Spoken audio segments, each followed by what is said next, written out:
Ignition sequence starts. 6, 5, 4, 3, 2, 1, 0.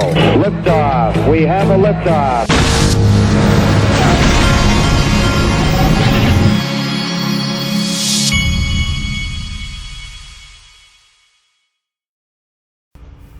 Hey everybody, this is the Digital Asset Investor, and I have been sitting here listening to Laura Shin's Unchained YouTube channel, where she's interviewing the CEO of Prometheum, this Aaron Kaplan guy. Let me tell you what, it is an hour of pure uncomfortability.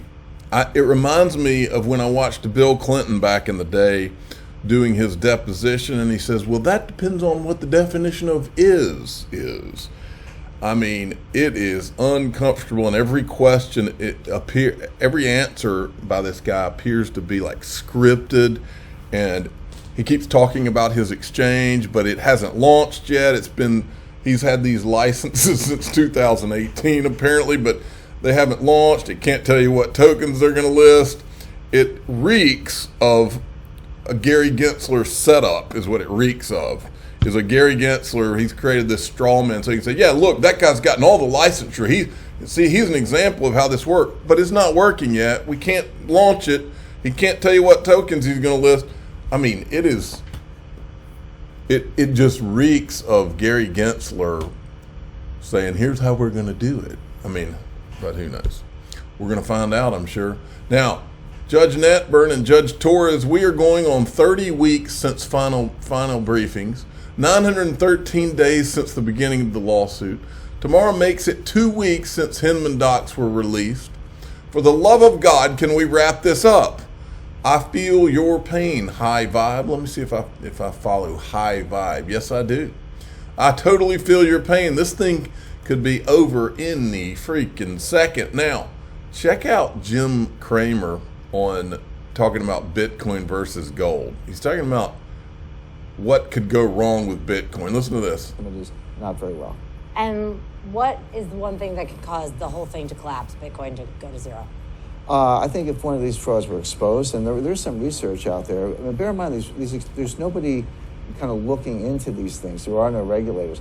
The one big thing, which I do expect, is, let's say you bought a Bitcoin for $1,000 and you sold it for $8,000 or, a couple of days ago, or exchanged it.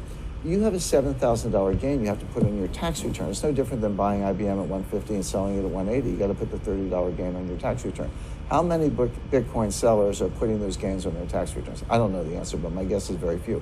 If you don't, you're a felon. That's a felony. This is how Al Capone ended up in Alcatraz.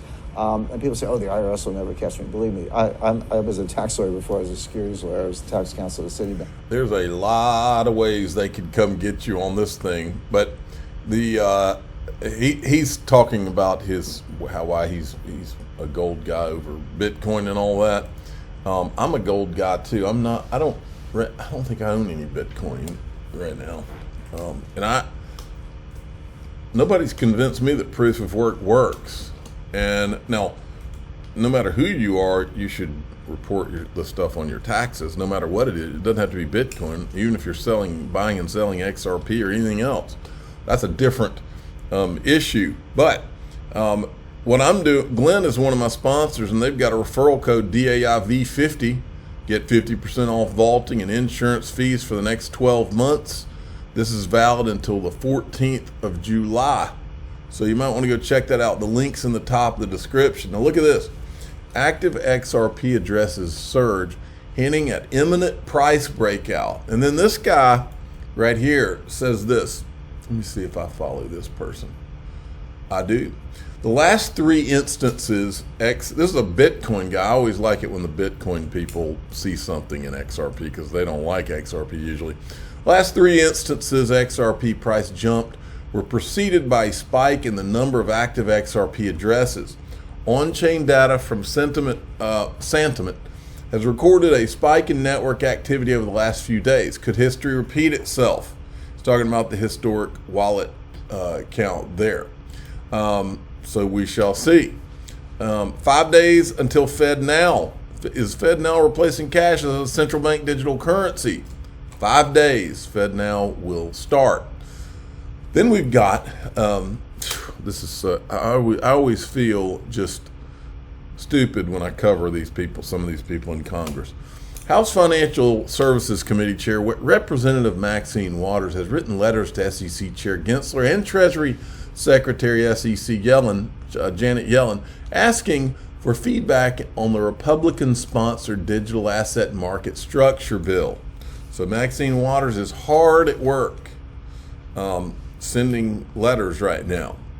And I would like some feedback on how much money Sam Bankman-Fried gave her. I would like some feedback on whether she's done any insider trading transactions over the years. I'd like some feedback on that. Now, I was fooling around yesterday watching some different videos and all, and I discovered something that I didn't know, because it's a small world, you know. Danelle Dixon, who is the CEO of Stellar, she was the senior legal director from February 2007 to February 2010 at Yahoo, and worked closely with business on product review and product strategy for Front Page, Messenger, Mail, and Media. And then guess who else was there at the same time? Brad Garlinghouse, SVP Communications, Community and Front Doors, Yahoo, 2003 to 2008, Yahoo Mail and Messenger. Same stuff she was working on. It's a small, small world. Chris Giancarlo, greetings from Tokyo, where headline in Japan Times says exactly what I'm hearing across APAC regarding U.S. official policy on crypto. The Japan Times. Crypto tumult in U.S. may be a boon for Japan. It may be a boon for everywhere, not just Japan. Because Gary Gensler, whose boss has apparently been receiving money from the CCP for years, is running our businesses offshore. Well, every time they talk about this money being paid to the President of the United States from China and the CCP, I'm wondering, paid for what? What does he do? What does he have to do in return for the money? That's what I want to know. John Deaton is live today at 3 p.m. Ripple waiting on decision. He'll answer frequently asked questions questions like why is the ruling taking so long, and is the judge being influenced, and more, sorting facts from the myths and explaining it all. And then Cowboy Crypto, look at this. Wang Zhang funded Prometheum and is also making payments to MIT. Look at this tweet this guy found. I just found a transaction where Wang Zhang sent 2,322 Ethereum to MIT. This could get interesting. Think it's MIT? I do. And he's showing a payment right here to MIT. MIT, folks, there's all kinds of shade that have happened at MIT from this. Go look up who was visiting with them from 2013, I believe, to 2018. That would be one guy who owned an island down near the Bahamas. Wheezy, he's pointing that remember the other day, Pentagon had an accounting error, provides extra $6.2 billion for Ukraine military aid. And then just in bankrupt FTX says they have recovered $7 billion in liquid assets. Just happened to get almost the exact same amount of money that they've recovered. What is going on there? Now, I'm going to just go ahead and give this guy a title. This Aaron Kaplan from Prometheum. He is the official, most interesting favorite guy of the Digital Asset Investor channel in crypto. I am totally fixated on this character. This guy, look, I'm not saying anything bad about the guy. I'm just going to say, every time I listen to this guy talk and answer questions, alarms are just like going, it's like tornado sirens going off for me, because my gut is screaming at me while this guy talks. That's as far as I'll go. You just look here. Laura Shin asked him if, remember when Elizabeth Warren, we found out she was providing the answers to Gary Gensler before his hearing in front of Congress? Well, she's asking him a similar question here. Did you coordinate in any way with either the SEC or House representative staff before your appearance at that hearing?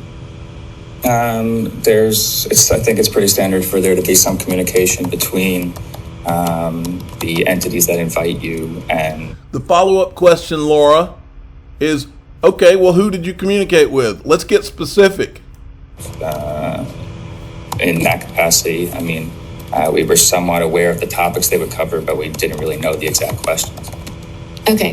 There were times during your testimony when it looked like you were reading your answers. What were you reading? Basically, I had thought I had prepared good responses and was looking in my notes. Obviously, we had prepared extensively to testify, and there was a lot I wanted to make sure to cover. So I wanted to make sure in looking at my answers that I was proper and thorough in my responses. Okay. And so none of the Man, it's just uncomfortable listening to him talk. Oof. representatives previewed any of their questions for you? Again, we were aware of the topics they covered, but we did not know the exact questions.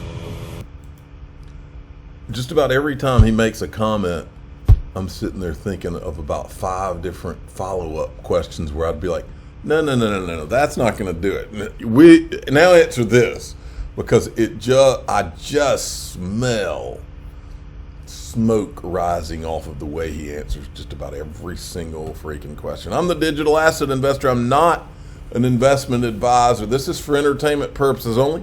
Please subscribe, hit the like button, and tell your friends and family that my gut alarm just rings and rings and rings every time I hear this guy talk. Thanks for listening.